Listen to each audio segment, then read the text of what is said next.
कल तक जो अमेरिकी जंगी जहाज ईरान को चारों तरफ से घेरकर भूखा मारने की धमकी दे रहे थे, आज वे दुम दबाकर पीछे हट चुके हैं। हॉर्मोज की लहरों पर फिर से ईरान की पताका लहराने लगी है। साथ ही ईरान ने दरियादिली दिखाते हुए कहा कि हॉर्मोज में टोल वसूली नहीं होगी, लेकिन जहाजों को परमिशन लेना जरूरी होगा।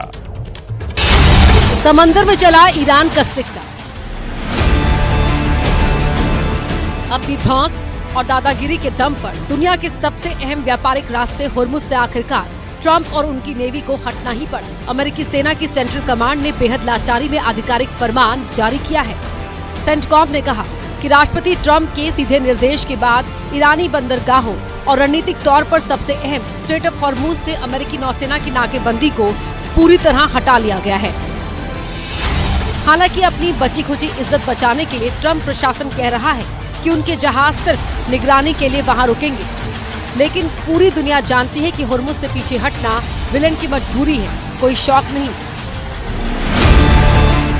दूसरी ओर अमेरिकी नाकेबंदी हटते ही ईरान ने ये साबित कर दिया है कि होर्मुज जल डमरू मध्य का असली सुल्तान कौन है। ईरान ने समझौते की 5वीं शर्त के तहत ऐलान किया कि होर्मुज से गुजरने वाले किसी भी कमर्शियल जहाज से कोई टैक्स या फीस नहीं वसूली जाएगी।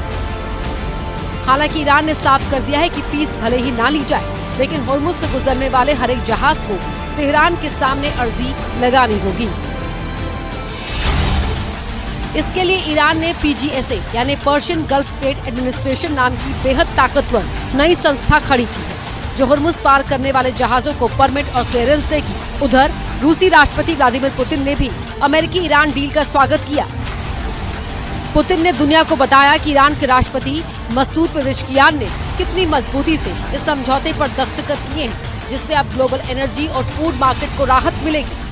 Параметрами будущего мирного соглашения полагаем, что тот факт, что документ подписан был главами государств, господином Трампом и господином Пашескианом, тоже дают основания рассчитывать на то, что это будет документ, который ляжет, серьезный документ, который ляжет в основу будущих договоров।